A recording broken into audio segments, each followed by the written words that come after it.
Woo! Hey, everybody. Dan Shinder here with yet not only another first-time offender, first-time guest, but another bucket list. Daru Jones, sir, I've been wanting to interview you for so long. I have so many things to ask you about, but first, I got to give you an introduction because, some people live under their own rock and only see this, that, and maybe some of the other thing over there. So, folks, if you're not familiar with Daru, he not only has his own record label called RUSIC Records, LLC, but Daru is also a two-time Grammy Award Winning Artist. He's performed with and or recorded with Madlib, Jack White, Tony, with Raphael Sadiq, Nas, Talib Kweli. The list is in there. Some flash in the pan, Bootsy Collins. One of the dogs got so excited, she ran in here and put her head on my lap like, really? You're interviewing that guy? So welcome. How are you, man? I'm good. Thanks so much for having me on the show. I appreciate it, Dan. You're welcome. I appreciate you making time. The first question I have for you is, I think, would be a great lesson for a lot of music fans out there, but as well as musicians. I'm sure, as you know, a lot of us in the arts that think mainly with the right side of our brain kind of have this vacant cavern on the left. And a lot of musicians, bless their hearts, they don't exercise, I think, enough of their business thinking. They do have to now more than before, because there's kind of no such thing as that old-fashioned record deal where you get the jet and the Brinks truck backing up to your pool, all that kind of stuff. And I think there's some lessons to be learned from some wisdom you have to share from starting and running a record label and taking responsibility for business. Because, Daru, we can come up, everybody from Donny Hathaway to Dionne Warwick to Queen to Genesis to Yes, every band or artist in the world other than Led Zeppelin, who had Peter Grant, got screwed at some point by management or a label. Can we talk about the business side of things for a moment first? Yeah, that's some good insight. But yeah, I think that's just a part of paying dues, and a lot of times those guys, they got signed when they were really young. Right. That's so true. So if you don't have, people older than you that's going to advise you, and help you navigate, sometimes we don't know what they were doing at that time. But like I said, a lot of them got on when they were really young. So they were just excited to get a record deal. And then there's the business side where, the publishing and all that part. So, that's just what it is. And unfortunately, that's the nature of the business, but it's a part of paying dues and building thick skin. You know what I'm saying? Because in this business, you're going to need thick skin to maintain and have longevity. But yeah, I'm just thankful. Just, you're living and learning, not only being a drummer and then eventually composing music and becoming a producer, and then going to conventions, then eventually finding out, okay, when I play on TV, y'all supposed to get a check. You know what I'm saying? Like, just little things that you don't always know about because you're just so excited for the opportunity. But then eventually, I'm the type of person, I say there's two things you can learn from somebody. You can learn what to do and what not to do. You know what I'm saying? Right. So, I've always hung around older people, and that's been very helpful within my journey. Which is why you're here with me. Say that again. Which is why you're here with me. Oh, no, we all youthful, and we all alive, and we made it through the pandemic. But yeah, that's one of the things, I've always, for some reason, I had a lot of great mentors around me, and I just learned by watching. And I think that's the best experience, because sometimes, people don't have time to break it down for you. They don't have that. There's so much to know. Yeah. You got to navigate it to get through it. And like you said, surrounding yourself with the right people, you truly are who you roll with.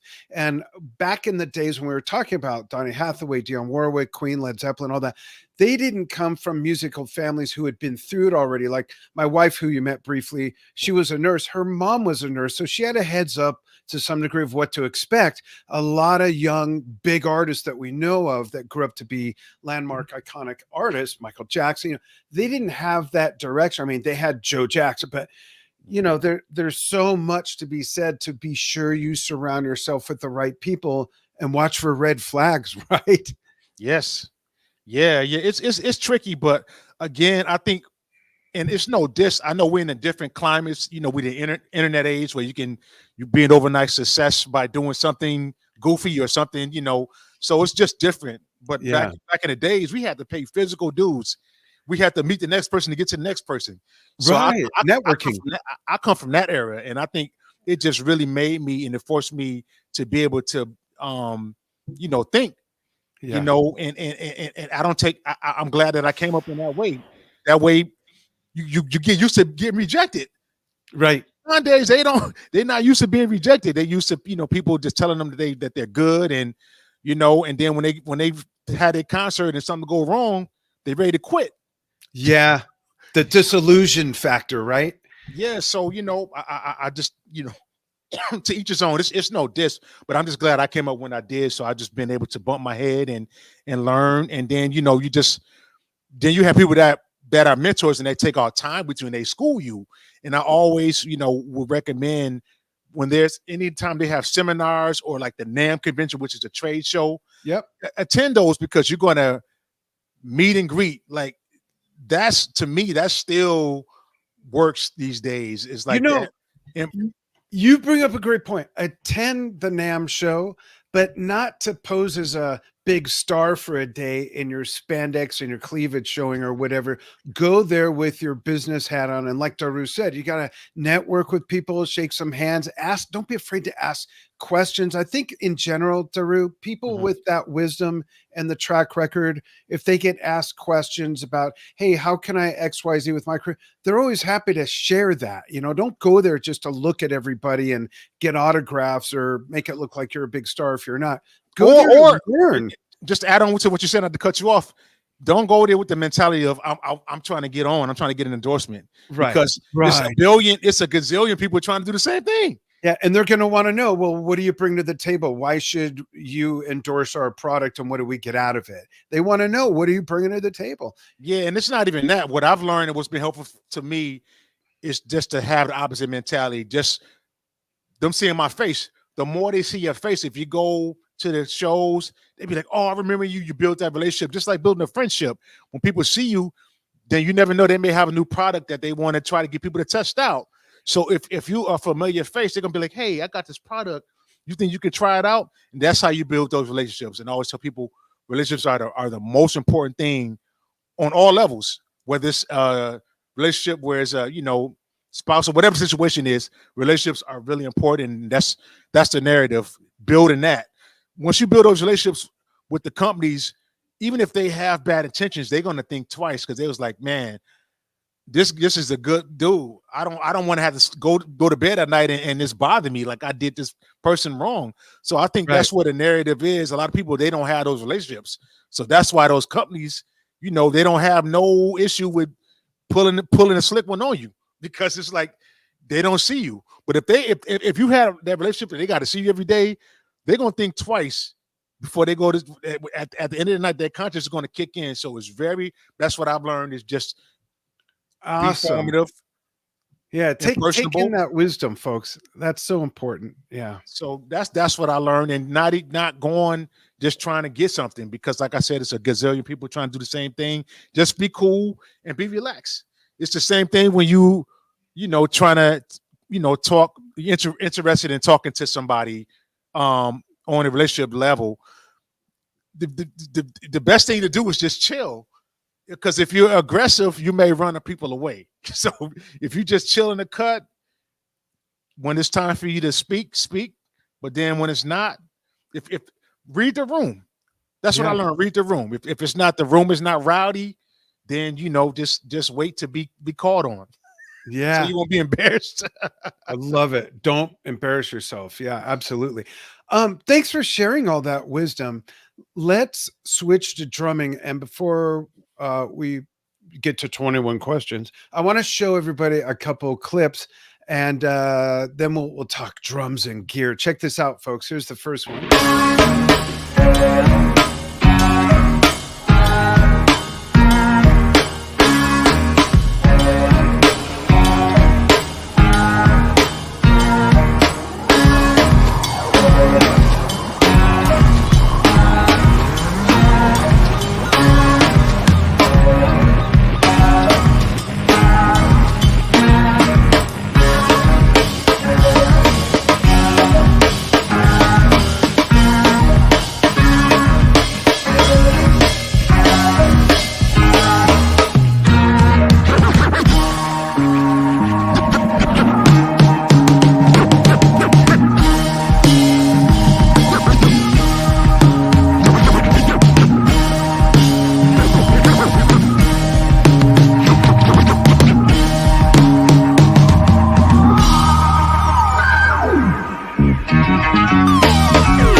so thick and groovy. One more, and then we'll get to questions. Check it, folks. I want you to use your higher self, baby. Yeah, yeah.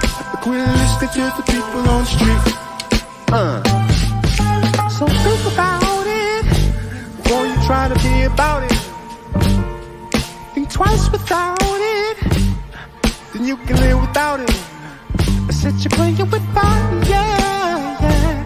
It's too hot for you. Out, leave it alone. It's too hot for you. Out, you can't.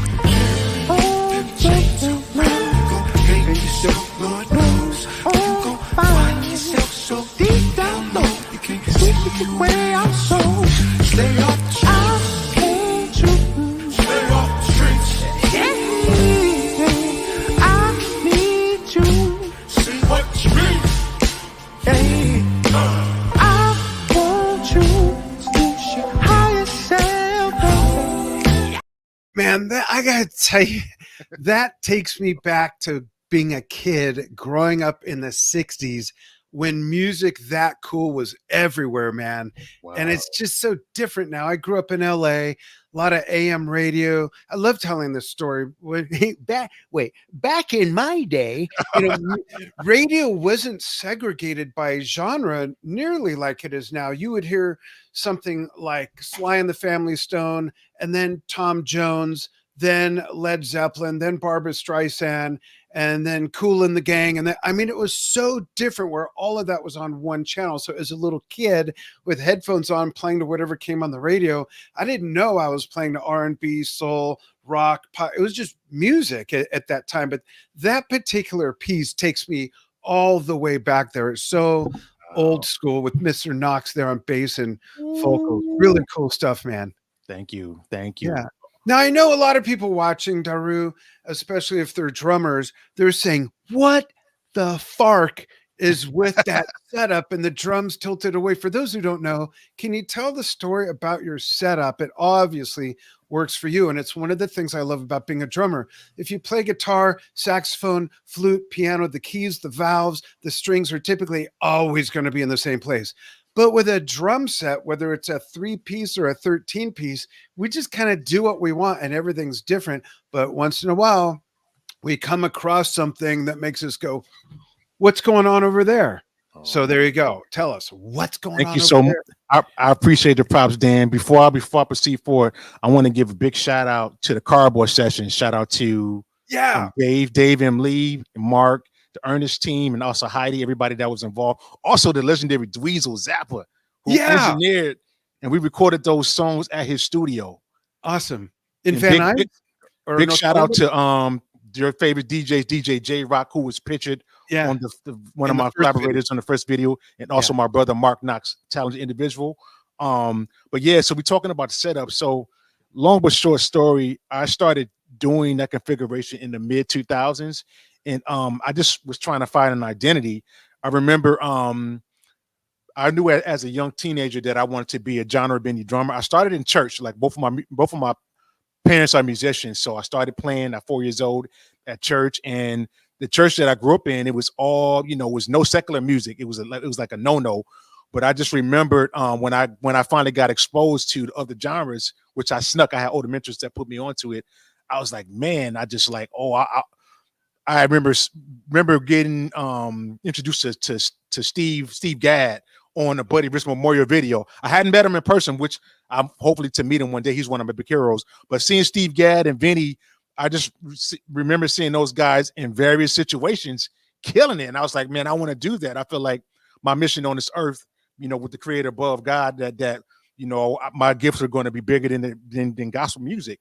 And, it was, I had a lot of challenges and just, different warfares or whatnot that I still go through, but I just always knew that I want to be a genre bending drummer. So I remember starting as a gospel musician and then, branching on to jazz and then finding out about the hip hop culture and rock and roll, hip hop in Pacific. I remember I got introduced to seeing a group called The Roots, a hip hop band from Philadelphia, and the lead drummer was Questlove Amir, you know, Yeah, as y'all know, absolutely. they are the backing band on Jimmy Fallon show. Yeah. And I'm a big fan of Questlove. Remember seeing musicians playing hip hop. I was like, oh my God, this is not an NPC. This is a live band actually playing hip hop Right. music. So I was blown away, you know, by Amir being able to play like an NPC. And it was just a dream of mine just to play hip hop, you know, live in a live setting. And I remember when I started becoming a producer, that really helped my mindset and the way that I approached music, because as a drummer and musician, period, there's 1,000 things that you could do for songs, but it's only a couple things that's going to work. A good example, what's the drummer? The rock drummer, man, not Ringo Starr, but Phil Collins. Phil Collins. Yeah. Phil Collins, you know, amazing drummer. You know what I'm saying? Oh, yeah. But he played drum parts that matched the song, that worked for the song. They were not the most complicated drum fills, but they worked. Like Air of the Night. You know, when you hear that fill, people that are not drummers, they can play that and they can sing it. You know, so just you know, I'm one of those drummers. By me being a producer, I was like, that really changed my mindset on what I play with music. So fast forward, I started becoming like the next hip hop drummer, and there's levels to this. You know, Questlove was, you know, with the Roots, and he was playing with other artists as well.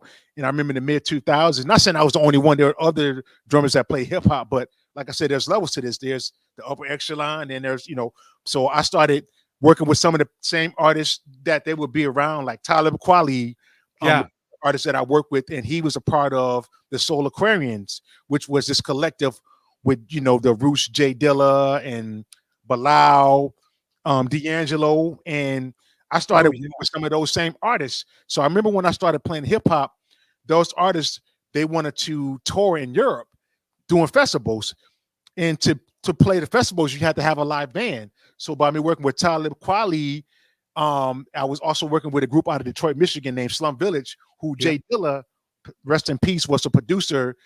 You know, I was their backing drummer. I got a chance to work with them, and that was a huge, you know, dream. And then also I went from there to play with Black Milk, who's another Detroit rapper and producer. So a lot of these guys, they wanted to do certain tours that were, you know, in Europe where you needed a live band. So I made a name for myself. And so it's just like, okay, cool. I started playing this hip hop music.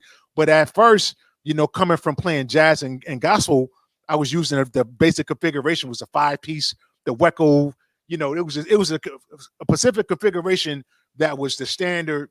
That's what everybody was using. But I was like, man, when I saw Questlove drum kit, I was like, where's the rest of his drums? Because all he had was a snare drum and a floor tom. I was like, where's the rest of his drums? But he was fell off the bus. He was, you know, replicating the Clyde Stubblefield job, James Brown. You know, a lot of the hip hop producers, that's what they were sampling. Exactly. It wasn't about all these extra drums. So I was like, well, that's the move. And so in the hip hop culture, it's all about being original. And like back in the days, you know, I'm talking like Run DMC, LL. If you looked like another individual, you almost got in a fight. Like people wanted to sound original. They didn't want your voice to sound like them. They didn't want you to run the same chain. It was about being authentic. So that stuck with me. So when I started becoming the next hip hop drummer, I was like, I downsized my kit, similar to like Questlove kit, where I just had the snare drum and floor tom. But I was like, oh man, I don't want to just be a carbon copy, you know, of his setup. So I was like, well, what can I do to give me my own identity? So I play, you know, there's two grips when you play drums. There's a match grip, which I have to show you. And the traditional, right? The traditional is where the sticks are identical on both sides. And then, oh no, the match grip is identical. Then the traditional grip is the jazzer grip, where the stick, you know, comes across like this. And then so after seeing cats like Philly Joe Jones, Buddy Rich, Gene Krupa, Vinny Colaiuta play this grip, and I was like, man, I want to learn that. So I remember in church, I had an older mentor that played that grip, and back then nobody was doing that in church. I didn't see anybody locally, you know, growing up in the Midwest. And I remember I was like, I learned how to do the grip, and then I learned how to do the muscles. But anyway, when I got the history on the reason why drummers would tilt you know, like Philly Joe Jones and Steve Gadd, it was the marching band. You know, when they had the quads, they had the drums like on their body, and the snare drum was angled, sideways, and it went with the grip. I think that's the history of the traditional grip. So I was like, okay, let me just do the snare drum because I already played, the traditional grip. So I was angling the drum instead of angling the drum sideways to match the grip.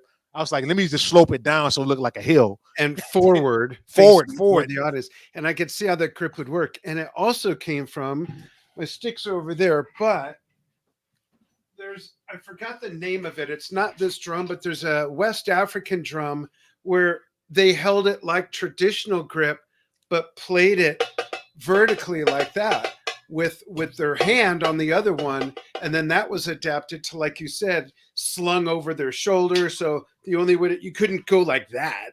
So they did it like that. And then that got adopted by all the big jazz players that you mentioned, and jazz rhythms come from West African rhythms, and all just proliferated through to hip hop thanks to you. And so to continue on the story, I was like, okay, cool. Since I'm doing the snare drum, and I woke up one day, I was like, well, what would happen if I do the toms that way? And so that's what started the time. So make a long story short, the original concept of my drum kit, it was just to have an identity, and my kit wouldn't look like Questlove. Because I didn't want to ever be in the same room and he'd be mad at me like, yo, this dude is biting. Right. Copying my it's like walking into a party with the same clothes. It's the same thing. Spot on. And I always get that analogy because sometimes when people do these clinics, they always say the biggest form of flattery is somebody imitating you. I'm really sick of hearing that. I know it's a thing. I don't think it's anything wrong with being inspired, but it's also how can you take what was done and make your own thing out of it instead of like doing an identical carbon copy. Like, you know what I'm saying? It's already been done. How can you? It's like take what somebody did and flip it and make it into your own. So that's what I'm a catalyst for. But anyway, so I just started adding more drums because obviously when I started working with Jack White, now I'm fast forwarding. So really the whole tilting, the sensing the drums forward was just so I can for an identity. So I could be like Michael Jackson with the glitter jacket and the gloves, right? With the stilettos, like those were their identity. And when I started working with Jack White, he on some of those white, because we basically had to learn all the catalogs of music. We had to learn White Stripes, Raconteurs, but on some of those records there were marching drums, and Jack wanted to have that sound. So eventually I added a snare drum, so I just took the snare drum, to my fashion, and I just kept expanding on it. But that's the originality, how the angles came. Just so I can have an identity. If you didn't know I was playing, when you walk in that room and see that kid, you'd be like, okay, I know who's playing tonight. Right, exactly. It's like the Zoso on Jimmy Page's top Marshall cabinet. You're at a Zeppelin concert. For those, I see that a lot of other people have joined since we started. So for those who haven't seen, I'm going to play one of those videos again. This is what we're talking about, and then we'll continue from there.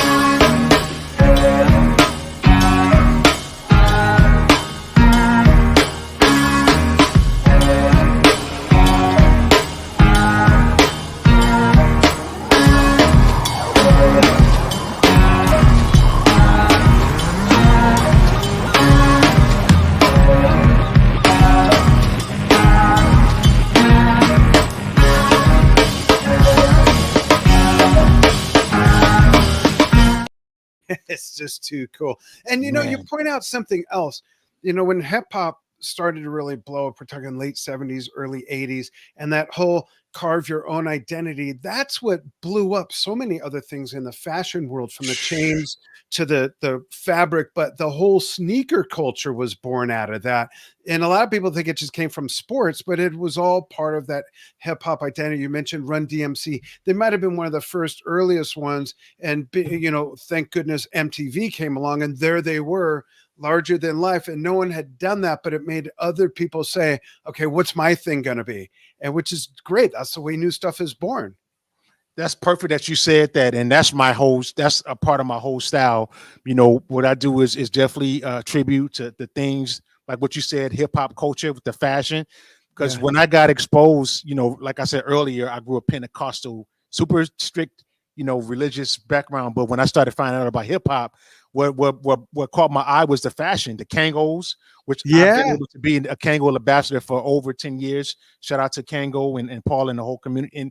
And it was the guys. It was like EPMD, LL Cool J, MC Light, all of the culture. That's what I didn't really care about the music. It was just they look so cool. It made me want to hear the music. They had the chains. So that's my style. That's what I want to bring to the game. The same thing how Run DMC made my Adidas, and that's what blew Adidas up. And then I started becoming Adidas ambassador, for a decade when I was working with Dame Dash, his new Black Rock label. But anyway, I bring fashion to the drumming, and that's what I saw when I got the Modern Drummer magazines back in the days when they would profile a drummer. The drum kit was their identity. Right. You see Vinny, Terry Bozzio. He had all of the symbols ever in life.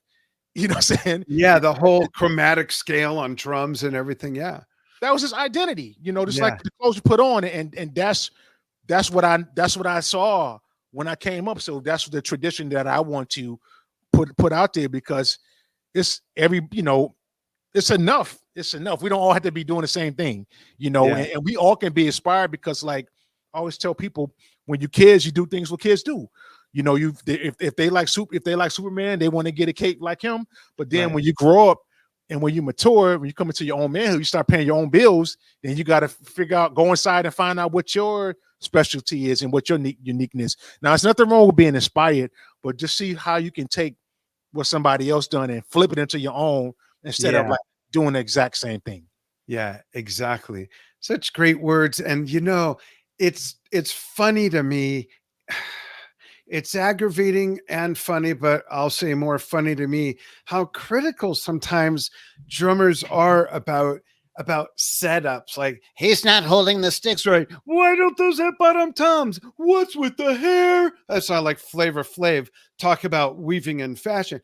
But it's like, I tell people, if you were blind, you would have no clue. It's all about the music. Who cares how they're holding the sticks or bottom heads or not? And, all that is just such nonsense. You're focusing on the wrong thing and having the wrong perspective, if any perspective at all. But the way you explained all that and how you came to adapt that setup, create that setup for your kid.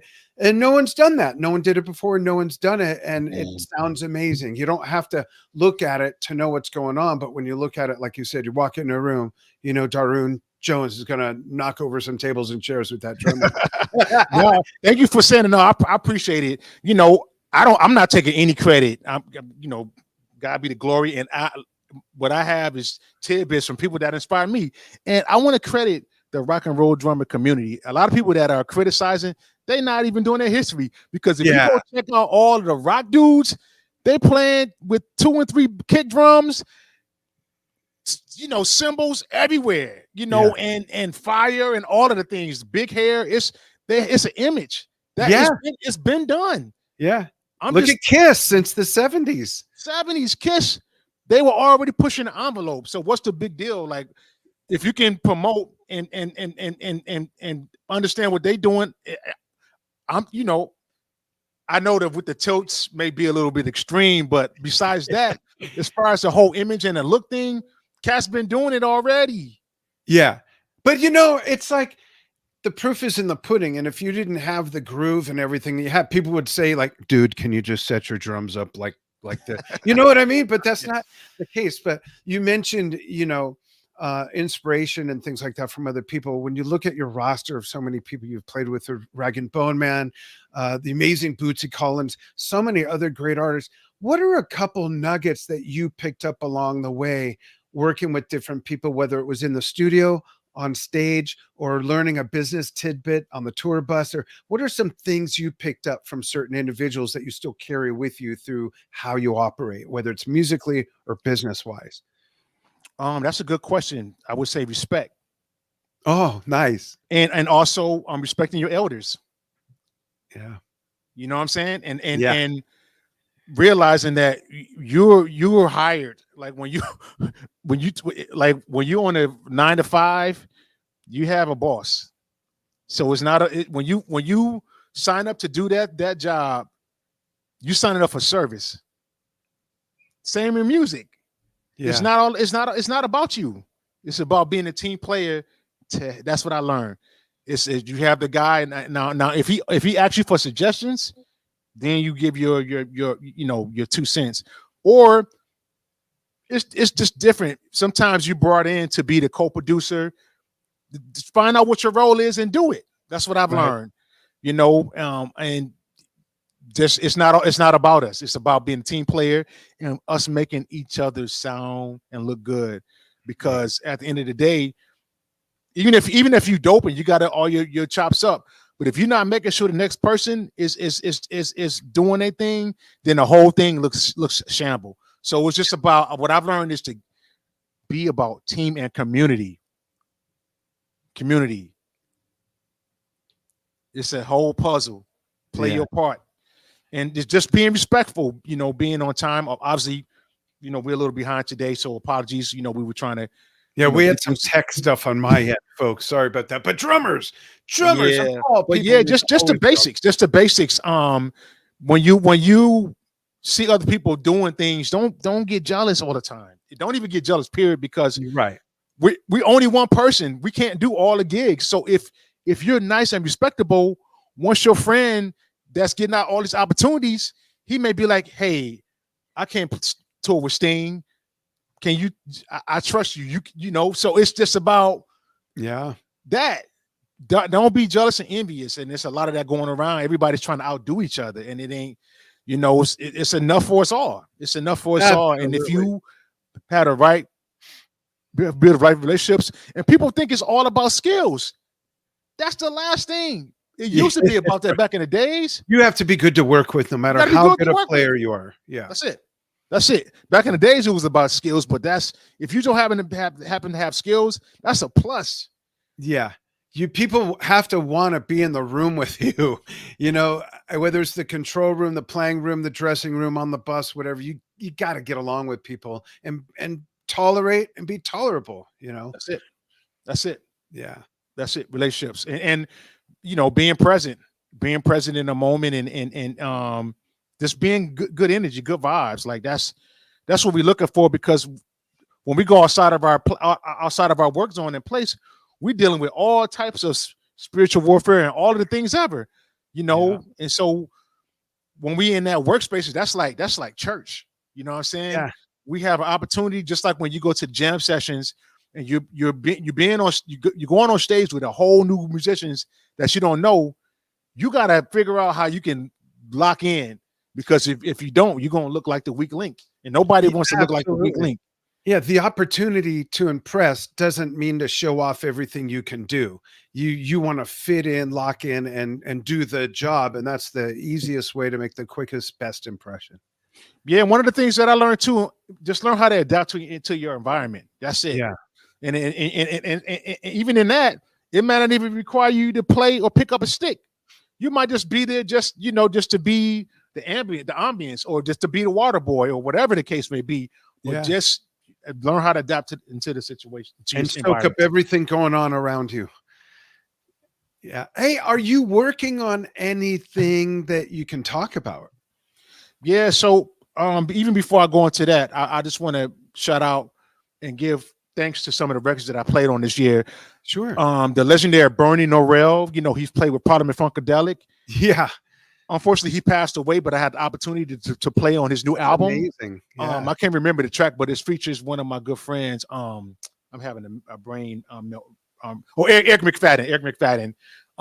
So that album is out. Another record that I played on that came out this year was Slum Village. They've been around forever. They one of the pillars, for Detroit hip hop, and Jay Dilla was the producer in that group. I played on their new record, and also Bootsy Collins' record that's coming out really soon. I think it's called Album of the Year, which is funny. This is the second album that I played on that's called Album of the Year. Oh, really? Yeah, I played on. It's an artist named Black Milk that I toured with. He put out an album called Album of the Year, and a funny story with that. That's how I met Jack White, through that album that came out. But anyway, what's that? Bootsy Collins. I have my own record. Yeah. Hey, how about that? Yeah. Daru Jones, Gay the Drummer Some. Not Get a Drummer Some, Gay the Drummer Some. we hear that term used often to give the drummer some, which is a terminology that DJs. I forgot who was the first person that said it. I don't know if that was Flavor Flav, but I just wanted to put my own spin on it, so it's called Gator Drummer Some. I put out a couple tracks last year. One featured Bobby J from Rockaways, a talented rapper from New York, and then the other one, Emily MC. And it came out during the 50th anniversary of hip hop. Both tracks were a collaboration from myself and Miguel Atwood Ferguson, an amazing string player. But I got a couple, I'm hopefully wrapping it up really soon. So I got Basie Bob who mixed a lot of the records.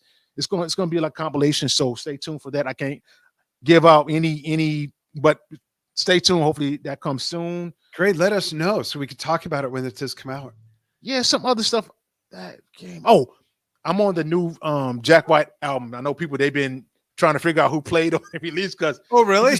Put out this surprise album that came out. Now I knew, for FYI, I've been working with Jack for over 10 years, and their team, they're very communicative. They communicate with us on whatever the play is going to be.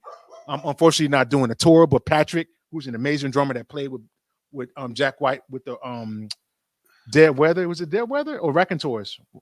Raconteurs. But Patrick played on a majority of the album, but I'm on the 3 cuts. But we already knew what the play was going to be. But the name of the album is called No Name. It was a surprise record that he put out, and I heard that they snuck some of the physical albums in people's bags that shopped at Third Man, which was genius. And we already knew about the record coming out. We didn't know when it was going to happen, but we had already heard it. Like I went, I was flown in to work with Jack White in late spring, to track. You just never know with him, and I don't want to give away his secrets. I want to, don't give, but I knew that he was working on something that was going to be coming. He played us the record. So we knew, but we didn't know when it was going to come. So that is out. I heard that they released it digitally, and I'm on a few tunes. Awesome. And just shout out to Jack White. They're on tour, so go see them. I'm thankful that I've been able to tour with them. I've done 3 with them. I've done multiple SNL shows with them. So I don't mind warming the bench because I'm able to focus on my own projects and on other collaboration projects. Like, I'm working with Mad Lib. We just went to the UK. We performed out of country, and we're going to be playing in Napa for the Blue Note Festival. So right now, I'm able to focus on my own things, which I've been getting a lot of amazing opportunities, like the cardboard sessions the thing that we just saw shortly. Yep. Awesome. Gosh, there's so much going on. I have a question to relay from the viewers. Thanks for all of that, Daru.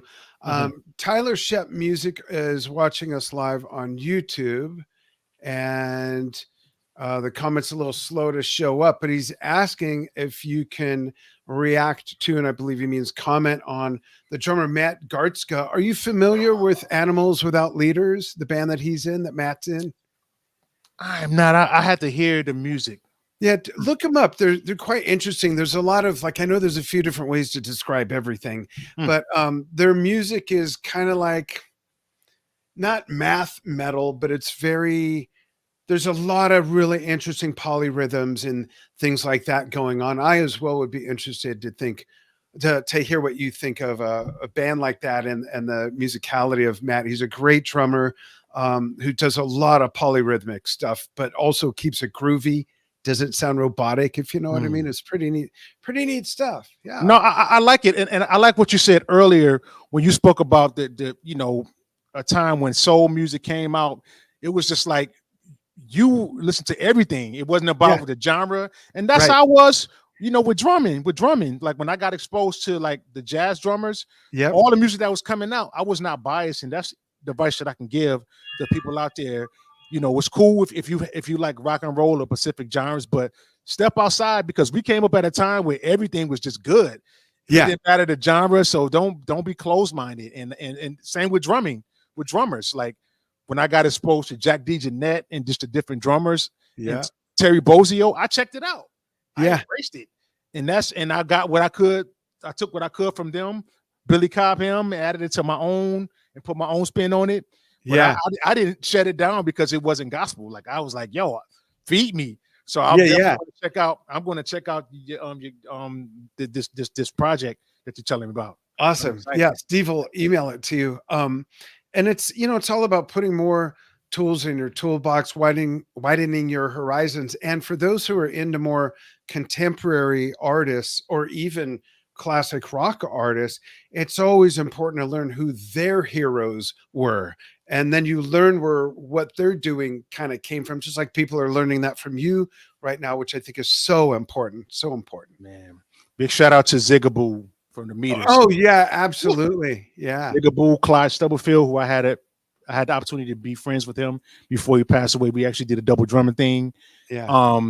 Shout out to Marco Ciccone. He was my rep at the time with another company, and he hooked it up. But yeah, all those funk drummers, you know what I'm saying? Bernard Purdy, you know, all those guys. You listen to the hip hop records, their drums are in those records, you know. Absolutely. So, yeah. This is a project I forgot to mention. It's a project with me and my sister, Tamarina, Daru. So look out for new Daru. Hopefully this year. I just want to mention that my sister, she's an amazing vocalist. Also, I just released a project with called Funkin' Tribe, and it's with myself, Mono Neon on bass. I'm not sure if you're familiar with Mono Neon. But Mono Neon, he played with Prince. He was Prince's last bass player. He's played with some of everybody. He's a young Leo, and he's killing it. And the rapper is Freddie Fox, aka Bumpy Knuckles, a legendary MC. He was part of the Gangstar Foundation, and we just released that digitally. It's called Interludes, and that project is available on all DSPs. Yep. That's cool. Thank you. Before we go, I have two quick things. One is I want to ask you the last question, which we call the Daru Jones fun fact question.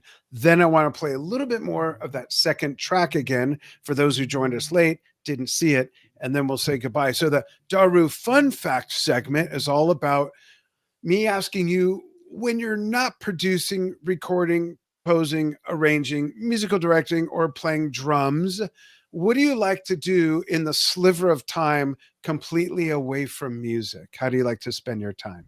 That's a good question. So this is going to probably be one of the first times that I mention this, but I'm spending some time. I'm on the West Coast, you know, these days, and I've been in Nashville for almost a decade. So I'm spending some, you know, just a long story short. So it's been cool to be out here, you know, navigating, and it's been a lot of amazing opportunities. I like getting, you know, sun. I like going to the movies. You know what I'm saying? I'm a movie dude. I like shopping. I'm a fashion connoisseur. I love cookies. Oh, nice. Vegan cookies, you know, preferred, but cookies. I like producing and making music. Man, it's always like, it seems to be musical related. I like riding, you like being by myself, like even if it's a bus ride or just something. I like, you know, just being in my own headspace. That way I can think, you know, when on for the next move. I just I like being around, you know, positive people that bring me joy, and I'm really excited with this West Coast journey. It's been amazing so far. You know, shout out to DJ Battlecat, J Rock, and the whole West Coast community, you know, that's been embracing me so far, and yourself. But yeah, cookies, movies, making music, cool, hanging around good chill people, and just being a vessel, you know, continue to be a vessel. I want to be a light, because I know right now it's just a lot of dark energy in you know, in the world, and I just want to be able to be a vessel and go in these spaces and bring hope and peace and just good vibes. And I'm a believer, so, you know, I believe in, you know, the Father, you know, the Son, and I just want to continue to use my gifts to be a vessel in all these spaces. And I'm grateful to be alive, and, you know, my condolences to people, you know, that lost loved ones. This year it's been rough already this year with a lot of people transitioning, but, you know, God is love. You know, I think it's important for us to appreciate the people that surround us and find your tribe. That's what I'm on. I'm trying to find my tribe these days, because I know life is short, and people be holding on to grudges, you know, forever. It's just like, dude, that happened like mad long ago. That happened like 20 years ago. I'm not trying to be on that. I want to, you know, move forward and just let bygones be bygones, and just find ways to be a vessel and a light in this during these dark times. And I just say that it's important to us that we find ways to contribute to the planet, because we only have one. That's right. That's right. Beautiful. I ain't saying go green, but just, you know, we gotta work. We gotta work together. We gotta find ways to work together and stop competing, because having all of the money and having all the resources by yourself, that's lonely. You know, what is that doing? You know, if you just spread the love, spread the love. I actually I did a collaboration with this brand in Brooklyn, New York, Snow Milk. Instead of recycling clothes, he upcycled clothes. So basically, when I was transitioning, downsizing, moving around, I'm kind of like a nomad right now, but I had accumulated a lot of clothing and a lot of gear, and I was trying to figure out. I had a lot of nice stuff, so I sent a bunch of things to Snow Milk, like my Adidas, and he upcycled them where they look like brand new pieces. So go to Snow Milk's website. You can get the Daru Jones upcycle gear, stuff that I worn on stage, but it's dope now because it's got that hip hop flavor. But yeah, and then I give away things too, just find ways. You can't eat all the food ever. You know what I'm saying? Like, right. It's like one thing, I saw something recently. I saw somebody post a clip and they just talked about, like, when you passed on, all the stuff that you accumulate is going to go to somebody else. Beautiful, man. Wow. So it's nice to hear that you do have a lot going on outside of such a busy musical career. Folks, dude is not lazy. And before we say goodbye, like I said, I want to show one more snippet of that clip with you and Mr. Mark Knox on bass and vocals. This is just so cool. Check this out, folks. If you missed that and Daru's amazing, cool, unique setup, check this out. I want you to use your higher self, baby. Yeah. Quit listening to the people on the street. So think about it before you try to be about it. Think twice without it, then you can live without it. I said you bring it with fire, yeah. It's too hot for you. Out, leave it alone. It's too hot for you. If you keep totally bringing it way back without it sounding dated. Awesome stuff, Daru. Thank you so much for taking time to join me. First time interview on Drum Talk TV. I'm honored. I'd love to do more stuff with you, and hang on the line with me after we say goodbye. I want to mention to everybody, you can follow us on YouTube, Instagram, Facebook, Vimeo, and I think it's called X this week, at Drum Talk TV, and check out our membership site at www.drumtalktvbrilliance.com. Big stuff going on there, and stay tuned for more fun, informative interviews. And again, Mr. Jones, thank you. I really appreciate your time. I appreciate you, Dan. I just want to say one thing before we leave. I got the opportunity to recently go on Tiny Desk in person. I did a performance with hip hop group The Locks, and if you haven't saw it, it came out on Fridays.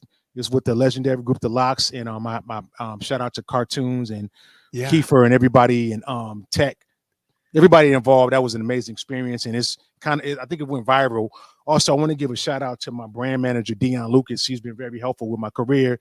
I would say too, another advice when you're navigating, it's good to have people that can help you navigate the business, because trying to do it all, I'm self-managed, but I have a brand manager that and people that help me move the RUSIC Records brand, my label, and but yeah, I just want to give shout out to those people. Also, stay tuned for the Mark Knox Jones record. We're working on some stuff, so keep y'all posted on that. But thanks a lot for having me on the show. Also want to shout out the brands that I played. DW Artists, PDP, Peisty Cymbals, Ahead Drumsticks, Nice. Remo Artists, Solomon Mics. I have a collaboration with them. Peisty Cymbal Artists. I have a cymbal set with them. Daru Jones, PS DJs 45, and I also have a drum kit, signature drum kit with DW PDP called the Daru Jones New Yorker too. This is the second model. It's available. And yeah, thanks everybody that's contributed and supported my journey. I appreciate it. Thanks for having me on Drum Talk. This is really cool. Thanks so much for being so generous and gracious. And wishing everybody a beautiful rest of the summer. Stay tuned for new Daru originals from the Gave the Drummer Some compilation. Hopefully stay tuned. And Knox Jones, Daru Arena, and all the things. Thank you so much. Awesome. Hang on the line with me. And folks, thank you for hanging out with Daru Jones and myself, Dan Shinder, here on Drum Talk TV, whether you're watching live or on the archive sometime in the future. Thanks so much. Bye, everybody.